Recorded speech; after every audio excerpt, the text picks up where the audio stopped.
Good morning, সুপ্রভাত, শুভ সকাল। আজকে ব্রেকফাস্টে কি আছে দেখো, এখানে আছে দই আর ওটস, আর এখানে আছে কর্নফ্লেক্স আর দই। এটা অনুর, এটা আমার। আর লাঞ্চে কি নিচ্ছে দেখো, আমার যেটা আছে এটা হচ্ছে অনুর ভাত,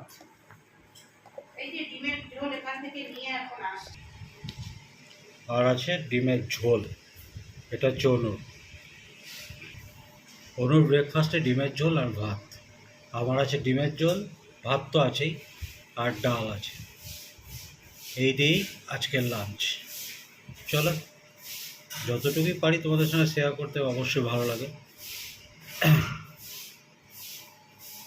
এই সবে ঘরে ঢুকলাম। শুভ সন্ধ্যা সবাইকে। বাজে রাত 8টা, 8টা নয় 8টা 10, প্রায় 15। তো অফিস থেকে চলে গেছিলাম পার্লারে চুলটা ছাড়বো বলে। চুলটা ছেটে নিয়ে এসে স্নান তো করিনি, ভালো করে সব ধুয়ে ঠুয়ে ঘাড় ফাড় মুখ হাত পা ধুয়ে আজকে আর ঠাকুরের আসন ধরলাম না, বাইরে থেকে মানে দূর থেকে ধূপটা দেখিয়ে দিলাম, দিয়ে এখন আমি আমার সেলাই নিয়ে বসছি। বেশ কয়েকদিন ধরে না পল্লব বলছে কি যে একটু চিকেন লেগ পিস মানে ড্রামস্টিকগুলো নিয়ে আসবো, তুমি যেরকম কেএফসি স্টাইল করেছিলে দারুণ খেয়েছিলাম, ওটা একটু বেশি করে করবে, খাবো। ঠিক আছে আনবে, সেরকম সিরিয়াসলি কোনো কথা হয়নি। তো আনবো আনবো এরকম কথা হয়েছে। তো আজকে গেছিলো স্পেন্সারে কিছু ওই মানে টুকটাক কিছু আনার ছিল, অন্য একটা কাজে গেছিলো, সেখান থেকে স্পেন্সারে গেছিলো। দেখবে কি করেছে দেখাই তোমাদের। পুরো 1 কেজি নিয়ে এসছে।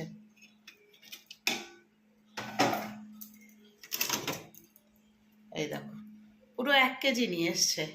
আবার বিরিয়ানি এই 1 কেজি এনেছে, তোমার এখানে 10টা পিস হয়েছে। তারপরে আবার বিরিয়ানি খাওয়া হবে বলে বিরিয়ানির জন্য আবার চালও নিয়ে এসছে। দাঁড়াও হাতটা ধুয়ে আসি। বিরিয়ানির জন্য এই বাসমতি চালটা এনেছে। আচ্ছা, তার সাথে এনেছে হচ্ছে ওয়েট বিরিয়ানি মশলা গোল্ডি। সব রবিবারের প্রস্তুতি হয়েছে। তাড়াহুড়োতে পল্লবকে বলেছিলাম পেঁয়াজটা কেটে দিতে, এত সুন্দর করে কেটেছে দেখো, পুরো গলে গেছে পেঁয়াজটা। আমার কিন্তু পেঁয়াজ এত সুন্দর কাটা হয় না, খুব সুন্দর একদম ঝিরি ঝিরি করে পেঁয়াজটা কাটে। এটার মধ্যে আজকে কী বানাবো বলো তো? এটার মধ্যে বানাবো উচ্ছে ঝাল বলতে পারো। এই যে উচ্ছেগুলো ভেজে রেখেছি, হালকা ভেজেছি, আর এইখানে পেঁয়াজ টমেটো কাঁচা লঙ্কা এটাকে ভালো করে একদম ভাজা ভাজা করে নিচ্ছি। জল ঠল কিচ্ছু দেবো না, এর মধ্যে জাস্ট উচ্ছেটা দিয়ে ভেজে নেব। গুড মর্নিং সবাইকে। এখন কটা বাজে বলো তো? এখন বাজে পুরো 8টা।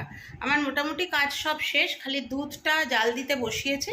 গরম গরম যাতে দুধ দিয়ে কর্নফ্লেক্সটা দিয়ে পল্লব, খালি কর্নফ্লেক্স বলি, ওটসটা দিয়ে পল্লব খেতে পারে, আর আমি দই দিয়ে কর্নফ্লেক্স দিয়ে খাবো। তো উচ্ছেটা কিভাবে করলাম সেটা তোমাদের আগে অনেকবার দেখিয়েছি, কিন্তু উচ্ছেটা দেখতে কেমন হয়েছে সেটা তোমাদের এখন দেখাবো। কিন্তু দিয়া ওই ঘরটা মুছছে, সেই জন্য যেতে পারছি না। একটু ওয়েট করো, যাচ্ছি, কারণ কড়াইটা খালি করে আবার দিয়াকে দিয়েও দিতে হবে। আর ওইদিকে দেখো আমার সব কাজকর্ম চলছে। এই যে এই দেখো, এই হলো আমাদের উচ্ছের ঝাল। উচ্ছে না, ওগুলো করলা ছিল, করলার ঝাল। খেতে দারুণ হয়, যদিও উপকারিতাটা অনেকটাই নষ্ট হয়ে যায় যেহেতু এতটা তেল ফেল দিয়ে হলো। মশলা বেশি এতে কিছু পড়েনি, কিন্তু খেতে অসাধারণ হয়। চলো, হয়ে গেছে। লাঞ্চে আজকে কী কী আছে দেখো। এই দেখো, এখানে সজনে ডাঁটা আর অল্প একটু আলু দিয়ে সর্ষে বাটা দিয়ে করেছি। এখানে হচ্ছে ওই যে তখন যেটা দেখলে উচ্ছের ঝাল, আর এই হচ্ছে আমার ভাত। আর এইখানে উচ্ছের ঝাল পল্লব যতটুকু খাবে খাবে, বাকিটা থাকবে। আর এর নিচে আছে ভাত, আর এই আছে সজনে ডাঁটার তরকারি। এই হচ্ছে, ও খেয়ে দিয়ে সব তুলে দিয়ে বেরোবে, 1টা নাগাদ বেরোবে, সব তুলে দিয়ে বেরোবে। মাছ নিলাম, দিয়ে গেল। বেলা হচ্ছে 11:10। বোয়াল মাছ, লোট্টে মাছ, এই দুটো মাছ নিলাম জোর জবরদস্তি।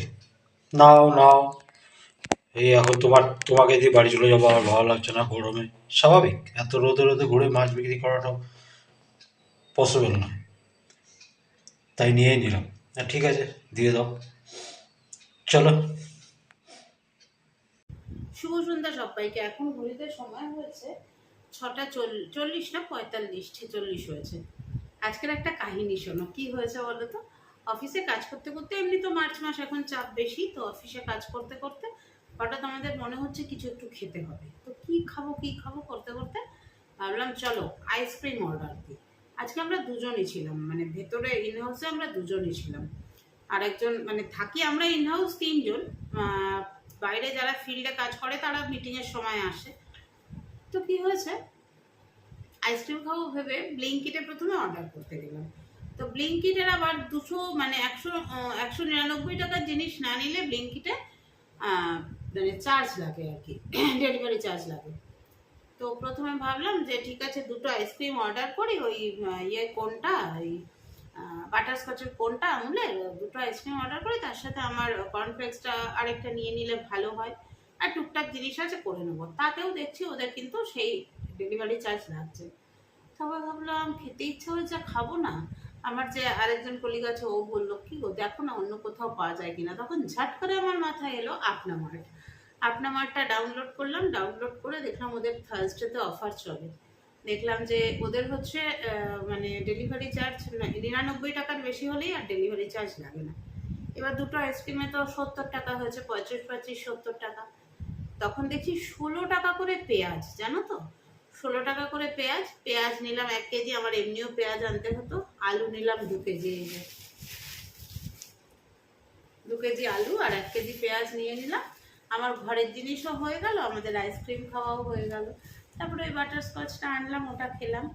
আর অ্যাকচুয়ালি হয়েছে কি বলতো, গরমকাল পড়তে না পড়তেই না আমাদের আইসক্রিমের লোভে পেয়ে বসেছে। কিন্তু এরকমভাবে আইসক্রিম খেলা হবে না। তো এসছি, এসে সন্ধে টন্ধে দিলাম, সন্ধে টন্ধে দিয়ে আমার কর্তামশাই আজকে নিয়েছে বোয়াল মাছ আর কি বলে লোটে মাছ। তো রাত্রিবেলা বোয়াল মাছ রান্না করব।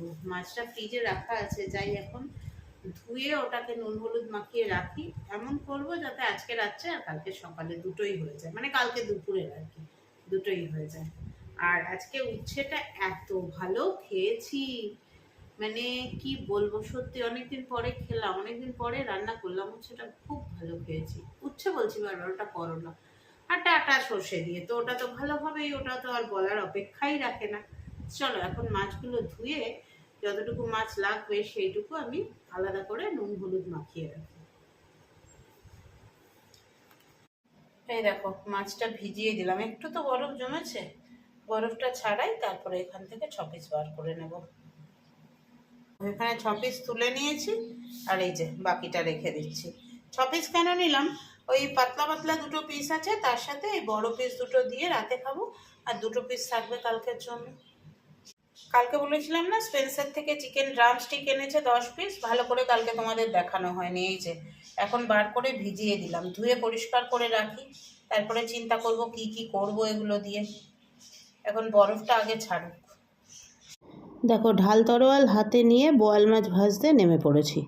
বোয়াল মাছটা আজকে হালকা পাতলা করেই রান্না করব, যেহেতু টাটকা মাছ সেই জন্য ওই একটুখানি আলু টমেটো কাঁচা লঙ্কা দিয়ে হালকা পাতলা করে রান্না করব। তেমন দরকার হলে এই মাছটাই কালকে আবার একটু পেঁয়াজ দিয়ে সম্বাদ দিয়ে, মানে পেঁয়াজ ভেজে ওর মধ্যে দিয়ে গরম করে নিয়ে চলে যাব। মাছটা কিন্তু বেশ ভালোই দিয়েছে জানো তো। আর বেশি বড় বোয়াল মাছ হলে আবার তেলটা বেশি হয়ে যায়, সেক্ষেত্রে এই ছোটো বোয়াল মাছটাই কিন্তু বেশি ভালো। এই দেখো কাতলার ঝোল, এই কাতলা বলছি, দেখেছো কাতলা বলে বলে কিরকম অভ্যাস হয়েছে। বোয়ালের ঝোল রেডি, হালকা পাতলা করে একদম ঝোলটা বানিয়েছি, টমেটো কাঁচা লঙ্কা আলু দিয়ে। আজকে এটা খাই, তারপরে যেটা থাকবে ও হবে এই ব্যাপারটা, তারপরে যেটা থাকলো ওটা ঝাল করব। চলো নামিয়ে দিই।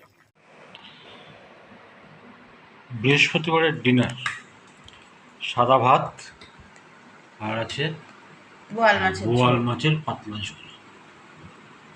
তোমরা দেখেছো বোয়াল মাছটা নেওয়া হয়েছে আর লোট্টে মাছ নেওয়া হয়েছে। চলো খাই, ডিনারটা শেষ করি। কিছু বলবে? কিছু বলবে না? ঘড়িতে এখন সময় হয়েছে রাত 11টা। আমাদের খাওয়া দাওয়া কমপ্লিট হলো। এইখানে সব ভিজিয়ে রাখা হয়েছে, এই দেখো বাদাম আর আমন্ড, মানে চীনা বাদাম আর আমন্ড এটাতে ভেজানো হয়েছে, আর কালো কিশমিশটা এটাতে ভেজানো হয়েছে, যেহেতু এই জলটা খাওয়া হয়। আচ্ছা, আর তোমাদের খেজুরটা যখন খাবো তখন নিয়ে নেব। এখানে আমি জোয়ানের কৌটো নিয়ে বসেছি একটা কথা তোমাদের সাথে শেয়ার করার জন্য, বসেছি। আজকে প্রথম, এই বয়সে এসে আজকে আমি প্রথমবার বোয়াল মাছ নিজের হাতে রান্না করলাম। 35 বছর, প্রায় 35-36 বছর পরে বোয়াল মাছ খেলাম। আর লাস্ট খেয়েছি ঠাকুমার হাতেই, কারণ বোয়াল মাছ ঠাকুমাই রান্না করতেন। মা বোয়াল মাছ খেতেনও না, মা রান্নাও করতেন না। রান্নাও করতেন না। জোয়ান আর খেতে হবে না, আমলকি দিয়েছে। বাড়িতে বোয়াল মাছ এলে মায়ের জন্য জেঠু নিয়ে আসতো সরপুটি, বড় বড় সরপুটিগুলো হয় না ওগুলো। তো ঠাকুমা বোয়াল মাছ রান্না করতেন পেঁয়াজ কলি দিয়ে। অ্যাকচুয়ালি বোয়াল মাছটা শীতকালীন মাছ।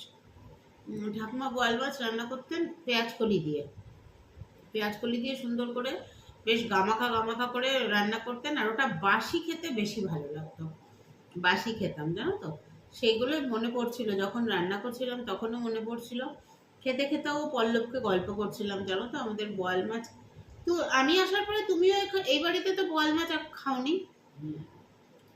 তোমাদের ওই বাড়িতে হয় না, না মানে হয়নি রিসেন্ট আর কি। রিসেন্ট মানে গত 10 বছরে হয়নি, তাই তো। তো এই হলো ব্যাপার।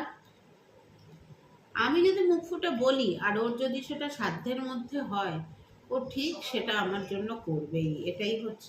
এইটাই হচ্ছে আমার মানুষটা। চিকেনটাও দেখলে গুছিয়ে গাছিয়ে রাখলাম। কাল ভাবছি চিকেন করবো রাতে। আজকে তো মাছ করে নিয়েছি, আজকে খেলাম, আর কালকে দুপুরের জন্য। কাল ভাবছি চিকেনটা করবো রাতে। আর হাতে প্রচুর কাজ, 2-3টে অর্ডার, 3-4টে অর্ডারকে এখন স্টপ করে রেখেছি। বলেছি যে এখন না, পরে নেব, কেননা এপ্রিল মাস টোটালটা আমার হাতে কাজ রয়েছে। এপ্রিল মাসে কাজ খালি হবে। হ্যাঁ, এখন খালি কোন অর্ডার নিচ্ছি বলো তো? ছোট যেই অর্ডারগুলো আসছে, যেমন গার্ডার, মানে হেয়ার টাই, তারপরে তোমার পরিন্দা, তারপরে তোমার ওই স্কিরিং, তারপরে ওই কারের যে সামনে হ্যাঙ্গিং হয় ওগুলো, এই ছোট ছোটগুলো অর্ডার নিচ্ছি। তা ওই যে 3টে পরিন্দার অর্ডার আছে, একটা পরিন্দাটা পুরো কমপ্লিট হয়ে গেছে, তোমাদের সাথে শেয়ার করেইছি। বাকি দুটো পরিন্দারও ফুল বোনা হয়ে গেছে, বাকিটা তোমাদের সাথে নিশ্চয়ই শেয়ার করব। আর একটা ব্যাগ আছে। আমি কালকে একবার তোমাদের সাথে, মানে পরের ভিডিওতে একবার তোমাদের সাথে, এখন তো রোজ ভিডিও দিই না, শেয়ার করব যে ঠিক কতগুলো প্রজেক্ট আমার রানিং। আর আমি একসঙ্গে 2-3-4টে প্রজেক্ট রানিং করে রাখি কেন? দেখবে একঘেয়ে একটা জিনিস করতে ভালো লাগে না। একঘেয়ে ওই কালকে যেমন কি হয়েছিল, কালকে সন্ধ্যের পরে না বুনতেই ইচ্ছা করছিল না। মানে পার্লার থেকে এলাম, এসে নিয়ে আর বুনতেই ইচ্ছা করছিল না। তো ভাবলাম ঠিক আছে, আজকের দিনটা রেস্ট থাকলে কালকে আবার বুনতে ইচ্ছেটা করবে। তো গতকাল রেস্ট নিয়েছিলাম, আর বসে বসে ওয়েব সিরিজ কিছু দেখছিলাম। তো আজকে আবার ফুল এনার্জিতে বোনাবুনি করেছি। তো চলো এখন সবাইকে tata, bye bye, good night. এবার আমি যাই, গিয়ে একটুখানি একটা ওয়েব সিরিজ দেখছি, একটুখানি বাকি আছে, ওটা দেখে নিয়ে ঘুমিয়ে পড়বো, চোখ জুড়ে আসছে। চলো টাটা, বাই বাই। একটা কথা বলতে ভুলে গেছিলাম, তাই আবার একটুখানি অন করলাম। সেটা হচ্ছে গতকাল না, মঙ্গলবার দিন নিয়ে এসেছিল 30টা ডিমের, মানে 1 ট্রে ডিম। এর আগে যে 1 ট্রে ডিম এসেছিল, তারপরেও ওই মাসে আমাদের আরো 2বার ডিম এনেছে। 6টা একবার বোধ হয় 12টা। আর এই যে 30টা ডিম এনেছিল, তার মধ্যে এখানে আছে 8খানা, খাওয়া হয়েছে 4খানা, আর বাকিটা কিছুটা ফ্রিজে আছে, আর কিছুটা ডিমের যে বক্স তার মধ্যে আছে। মোটামুটি মাছ মাংস ডিম এখন আমার ভরপুর আছে। ওই যুদ্ধ ইয়েতে আর কি স্টক করে রেখেছি, সব চাল ডালও স্টকে আছে এখন মোটামুটি। সেইভাবে চিন্তার কিছু এখনো নেই।